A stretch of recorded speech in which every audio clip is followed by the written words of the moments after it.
11:48 minutos de la mañana, ya saben que en Estando Contigo nos encanta cuidar su salud. Es una de las secciones que ampliábamos con este nuevo programa, que saben que estamos desde las 12 menos cuarto hasta las 2, su Estando Contigo, nuevo horario.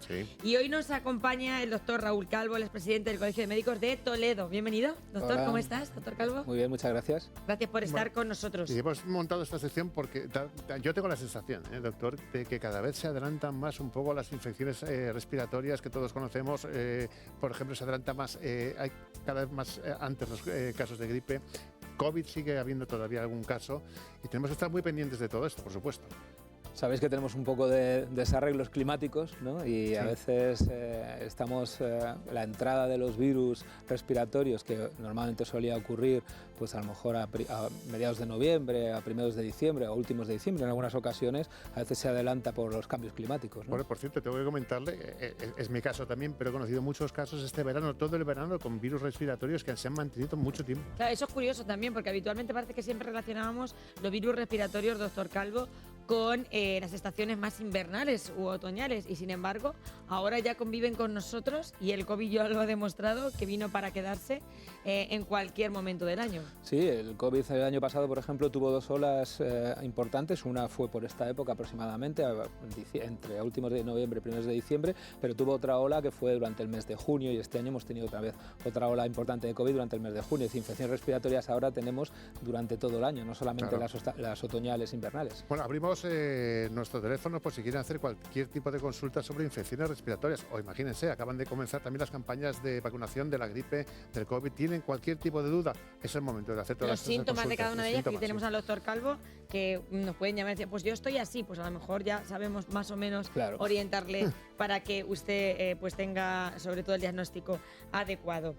Doctor Calvo, ahora también se habla mucho del virus sincicial respiratorio. Lo desconocíamos, pero ahora se ha puesto como muy de moda, parece. Sí, se ha puesto de moda porque hemos empezado la campaña vacunal a los niños. El virus sincicial respiratorio es uno de los 3 virus principales de infecciones respiratorias, pero mucho más frecuente en niños, y además es un virus bastante agresivo, sobre todo en los niños menores de 1 año, incluso menores de 6 meses, y también en los mayores de 65 años. Entonces la campaña de vacunación ha venido a reducir enormemente, sobre todo las hospitalizaciones, porque en ese grupo de edad de niños menores de 6 meses la tasa de hospitalizaciones por este virus estaba por encima del 50%, afortunadamente con una tasa de mortalidad muy baja, pero por encima del 50%, y en los mayores de 65 años también tenía una tasa alta de hospitalización. Entonces ahora tenemos una buena vacuna contra el virus sincicial respiratorio que es muy eficaz y está reduciendo hasta un 90% las hospitalizaciones en lactantes. ¿Cuáles son los síntomas de ese virus, doctor? En los niños normalmente, en los adultos suele cursar generalmente como un catarro fuerte, por así decirlo, mucha tos, dificultad respiratoria, ataques de tos que pueden provocar incluso sensación de ahogo. En las personas mayores sobre todo. En los niños sobre todo, fundamentalmente parece lo que todo el mundo entendería como si fuera un ataque de asma, ¿no? Fiebre y malestar desde luego, pero también una tos difícil de controlar y una sensación de ahogo en los niños. Le agradecería que repitiera qué tipo de virus es, porque es un virus así como muy novedoso y que poca gente lo conoce. Se llama el virus sincicial respiratorio. El cuadro fundamental que produce... VRS, las siglas, que mucha gente... Eso es. El tipo de cuadro que produce, que mucha gente lo conoce a lo mejor por el cuadro, era la famosa bronquiolitis, que era muy típica en los lactantes. Eso es. Y en las personas mayores... realmente, claro, cuando tenemos esos síntomas que no sabemos si estamos ante una gripe, ante un catarro o ante ese clásico que hemos definido como se me está bajando al pecho, ahí seguramente es cuando estaríamos ante un virus sincicial respiratorio. Bueno, puede ser, O sea, lo primero quiero dejar muy claro que las cosas no se bajan ni suben, es lo que dice la gente. Y lo digo porque es lo que la gente dice en su casa, se me está bajando al pecho, entonces... Es verdad que lo decimos. Es la palabra que seguimos utilizando. Sí, bueno, ya sabéis que todas las infecciones respiratorias cursan de una forma muy similar, ¿no? Con una inflamación de la vía respiratoria, o bien de la vía respiratoria superior o de la inferior, de los bronquios o de los pulmones, y eso genera una gran cantidad de moco, que es lo que nos hace realmente toser, ¿no? Entonces, realmente... Que toser es bueno, también hay que decirlo. Toser es bueno porque movilizas la mucosidad. Lo digo porque también sabes que cuando empezamos con las toses, sobre todo en niños, tenemos esa costumbre de buscar ese jarabe mágico que no existe para cortar contra las toses y vosotros los médicos sois partidarios de que es necesario que se tosa para que ese moco se expulse y no se quede donde no deba. Sobre todo lo que llamamos las toses productivas, ¿no? La que permite movilizar la mucosidad. Es verdad que a veces después de una infección respiratoria por el virus que sea, incluso por los virus normales, el adenovirus o el rinovirus, que son los normales, lo que decimos nosotros, tiene usted un virus, ¿no? Pues al final muchas veces lo que queda es una tos, que es una tos a veces irritativa, que aumenta por las noches, porque por la noche se nos cierra a todos un poco la vía respiratoria, y esa tos es muy molesta, no es productiva, y es lo último en quitarse después de una infección respiratoria, y a veces sí que hay alguna medicación que ayuda a controlar un poco ese tipo de tos seca, pero por supuesto siempre bajo el control del médico, ¿no? Pues lo que sí. Hablado de vacunas, ¿cuándo se recomienda vacunarse, ¿no? Bueno, sabéis que en el SESCAN, Servicio de Salud, hemos empezado la campaña de vacunación hace un par de semanas, primero por las personas mayores de 65 años y los niños, sobre todo gripe y COVID, y la campaña del virus sincitial respiratorio también.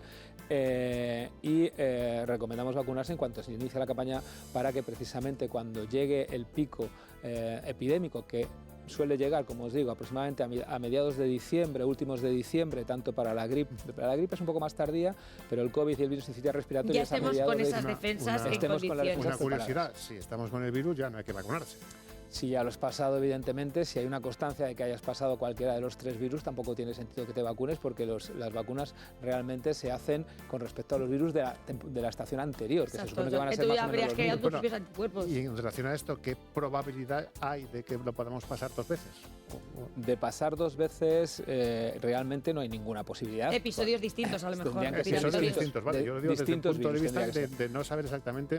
Al final tienes otro virus. Yo me acuerdo cuando iba al pediatra cuando eran mis hijas pequeñas que decía, yo creo que se ha puesto peor, y me decía el pediatra, no, es otro virus. Claro. Es que tienes que tener en cuenta que los niños se cogen aproximadamente entre 6 y 7 infecciones víricas de estas respiratorias durante la época de otoño y invierno, y los adultos la mitad, hacen 3 o 4 infecciones respiratorias al año. Es algo normal. Eso es lo que nos vamos a coger todos. Dentro de la normalidad. Y doctor, otra cosa importante, ahora mucha gente está en casa mayores de 65 años. ¿Sí? Dice, venga, tengo que coger cita para vacunarme en mi centro de salud.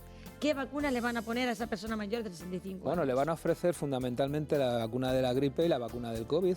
Y si no se ha vacunado anteriormente, le ofrecen la vacuna del neumococo, porque el neumococo es la bacteria principal que puede producir complicaciones en la comunidad, digamos, que puede producir neumonías, también neumonías en pacientes que previamente han cogido una infección respiratoria de tipo vírica. Entonces se ofrece esa vacunación del neumococo para prevenir las neumonías. Y que se ha demostrado además que con la inclusión de la vacunación del neumococo en las personas mayores de 65 años han bajado las tasas de hospitalización en esa franja de edad. Sí, han bajado muchísimo. Es una vacuna muy eficaz, la vacuna del neumococo que ponemos a los mayores de 65 años.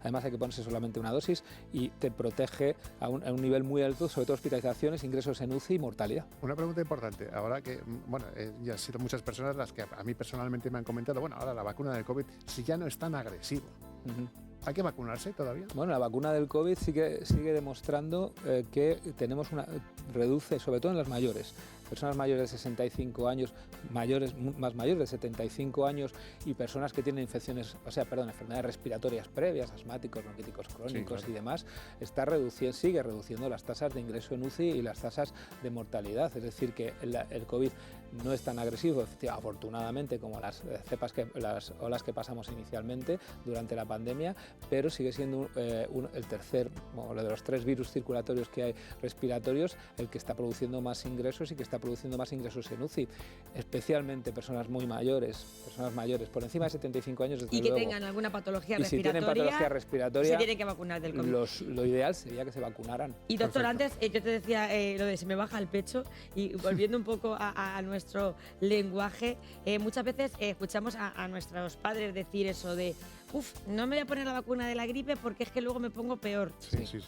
Sí, es verdad que las vacunaciones en general, como sabéis, lo que hacen es estimular nuestro sistema inmune para producir defensas contra esos virus que nos están metiendo dentro del cuerpo, virus atenuados o virus muertos, ¿vale? Pero es verdad que ese trabajo de nuestras defensas nos hace un poco vulnerables a otros virus, y la gripe, la vacuna de la gripe protege contra la gripe, no tiene una protección al 100%, tiene una protección aproximadamente, en torno, la última del año pasado, en torno al 45 al 50%, es decir, que te puedes vacunar y aún así coger una gripe, pero sobre todo hay que tener en cuenta que te puedes vacunar y coger un catarro por cualquier otro virus. ¿No? Una cosa rápida, que tienes es un catarro. Exacto. Una cosa última, rapidísima, antes de ir con un tema muy importante que hay que poner encima de la mesa, como son las agresiones.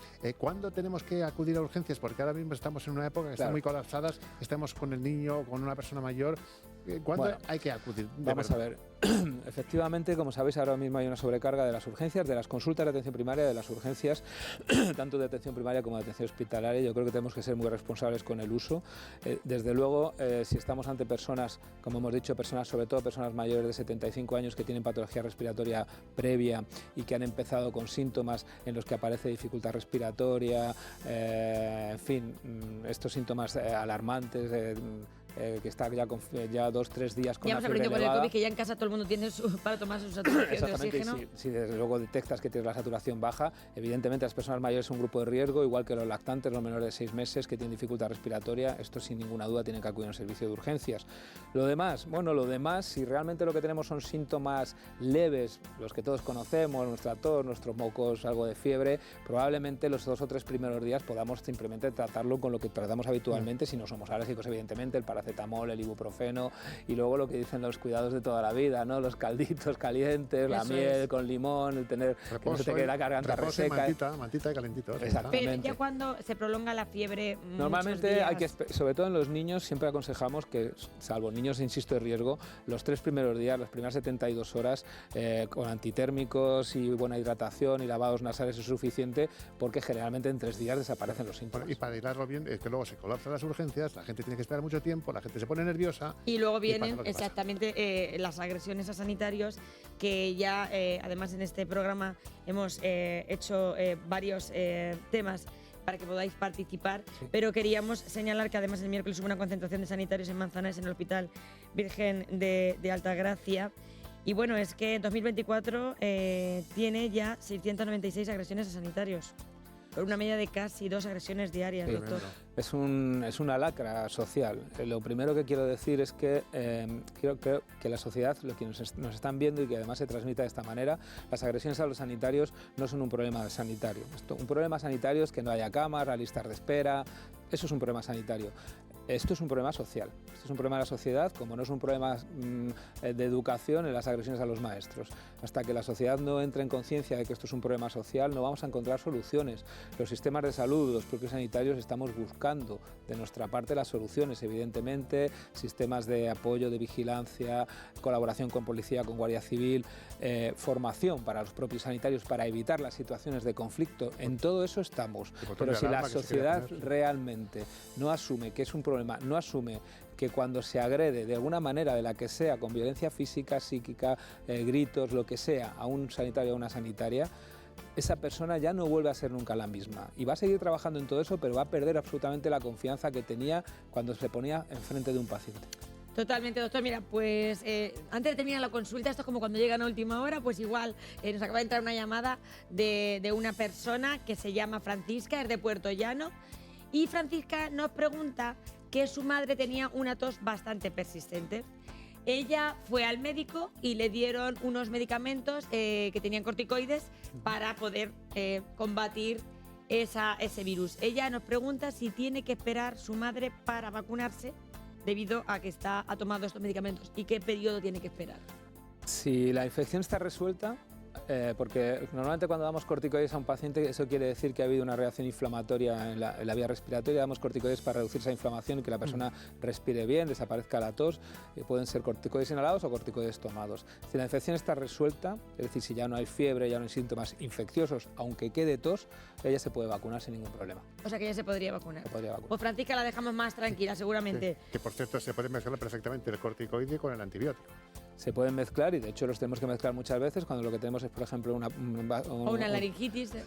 Si tenemos un proceso que tenemos claramente que es bacteriano, una bronquitis, una neumonía y necesitamos poner un antibiótico y además esa persona tiene un grado de inflamación del bronquio que requiere corticoides o una laringitis que aunque son víricas requieren corticoides, se podría combinar en un momento determinado los corticoides con cualquier otra Pero lo combina el médico, o sea, no somos nosotros los que hacemos el cóctel, le decimos, bueno, pues como tengo aquí la Stilsona me la voy a tomar y luego al mismo tiempo combino yo. Me alegro que me dejes decir esto, las dos cosas son importantísimas. En primero, sabéis que tenemos un problema enorme con la resistencia a los antibióticos, por favor, no tomen ustedes antibióticos por su cuenta. No tomen antibióticos si no se os ha pautado un médico, por favor. ¿Y esto cómo lo debe? Se me baja el pecho, me lo tomo 3 o 4 días y luego ya como se me ha cortado... No, tenemos un problema enorme. Hay un plan nacional de resistencia a los antibióticos. Estamos todos trabajando para no tener resistencia a los antibióticos, para que cuando estemos un antibiótico nos funcione. Y lo segundo, por supuesto, medicaciones como los corticoides. Cuando nos haya apartado el médico una vez y que normalmente nos sobran y los tenemos en casa, por favor, no los tomamos si un médico nos produce unos medicamentos muy potentes, con muchos efectos adversos, que un médico tiene que saber a quién se lo está pautando y cuándo, nunca por nuestra cuenta. ¿Y en qué momento? Muchísimas gracias, doctor. Gracias a vosotros. Raúl Calvo, es un placer tenerte en el programa, presidente del Colegio de Médicos de Toledo. Gracias. Gracias a vosotros. Muchísimas gracias. Bueno, pues cerramos ya nuestra consulta médica y continuamos. Nos vamos a publicidad, nada, 10 segundos. Ahora nos vemos.